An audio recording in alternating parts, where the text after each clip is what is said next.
Hi, നമസ്കാരം. അപ്പോൾ എങ്ങനെ അനുയോജ്യമായ ഒരു ഭൂമി തിരഞ്ഞെടുക്കാം, അതിൻ്റെ അടുത്ത ഭാഗമാണ് ഞാൻ പറയുന്നത്, അതായത് ഭൂമി ലക്ഷണം.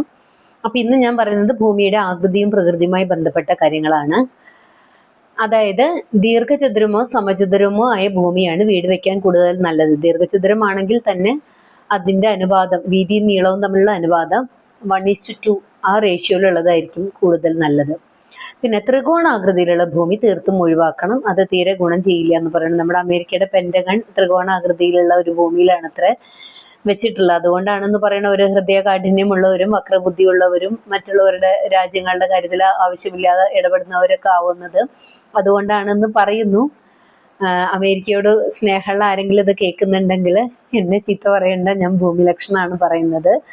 പിന്നെ വൃത്താകൃതിയിലുള്ളതോ അർദ്ധചന്ദ്രാകൃതിയിലുള്ളതോ ആയ ഭൂമി അത്ര ഗുണം ചെയ്യില്ല.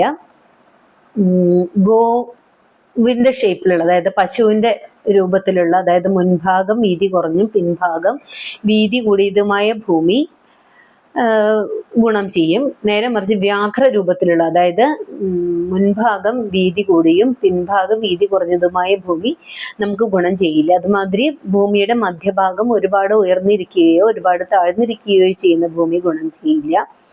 പിന്നെ ഒരുപാട് കോണുകളുള്ള ഭൂമി, അതായത് അഷ്ടഭുജം, ഷഡ്ഭുജം, അതായത് 6 കോണുള്ളത്, 8 കോണുള്ളത്, 5 കോണുകളുള്ളത്, അങ്ങനെ ക്രമരഹിതമായ ഒരുപാട് കോർണറുകൾ, ഒരുപാട് കോണുകളുള്ള ഭൂമി ഒട്ടും അനുയോജ്യമില്ല. അങ്ങനെയുള്ള ഭൂമിയൊക്കെ നമുക്ക് കിട്ടുകയാണെങ്കിൽ അത് ഒന്നുകിൽ വിഭജിക്കണം, അതും അല്ലെങ്കിൽ രൂപമാറ്റം വരുത്തി എടുക്കാം. പക്ഷെ നമുക്ക് 5 സെന്റ് 6 സെന്റ് ഒക്കെ ആണെങ്കിൽ അത് അങ്ങനെ രൂപമാറ്റം വരുത്തിയെടുക്കുക എന്ന് പറയുമ്പോൾ നമുക്ക് കുറേ സ്ഥലം നഷ്ടപ്പെട്ടു പോകും. അപ്പോൾ ഏതെങ്കിലുമൊക്കെ ഭൂമി നമുക്ക് വില കുറവിന് കിട്ടുകയാണെങ്കിലും അത് വാങ്ങിക്കുന്നതിന് മുമ്പ് നമുക്ക് ആ ഭൂമി അനുയോജ്യമാണോ, അത് ഗുണം ചെയ്യോ ഇല്ലയോ എന്നൊക്കെ ഈ രീതിയിൽ വൈദഗ്ധ്യമുള്ള, ഭൂമിയെക്കുറിച്ച് കൂടുതൽ അറിയാവുന്ന ആരെങ്കിലും, തുടക്കത്തിലെ വല്ല വാസ്തു വിദഗ്ധൻ്റെയോ അങ്ങനെ ആ രീതിയിൽ കൂടുതൽ പ്രാഗൽഭ്യമുള്ള ഒരാളുടെ സഹായം തേടുന്നതാണ് നല്ലത്.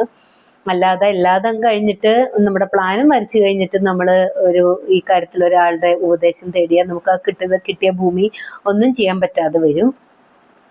അപ്പൊ ക്രമരഹിതമായ ഭൂമി, പിന്നെ ഈ മൃദംഗത്തിന്റെ തബലയുടെ ഒക്കെ ഒരു ഷേപ്പുള്ള ഭൂമി, അതായത് പ്രത്യേകിച്ച് ഒരു സമചതുരമോ ദീർഘചതുരമോ ഒന്നും അല്ലാതെ നമുക്ക് ക്രമപ്പെടുത്തി എടുക്കാൻ പറ്റുന്ന ഭൂമി നമുക്ക് വീട് വയ്ക്കുമ്പോൾ കുറേ സ്ഥലം നഷ്ടപ്പെടുകയും ചെയ്യും, നമുക്കത് ഗുണം ചെയ്യുകയുമില്ല. അപ്പോൾ അത് 5 രീതിയിൽ നമുക്ക് ഭൂമിയെ അനുയോജ്യമാക്കി എടുക്കാൻ പറ്റും.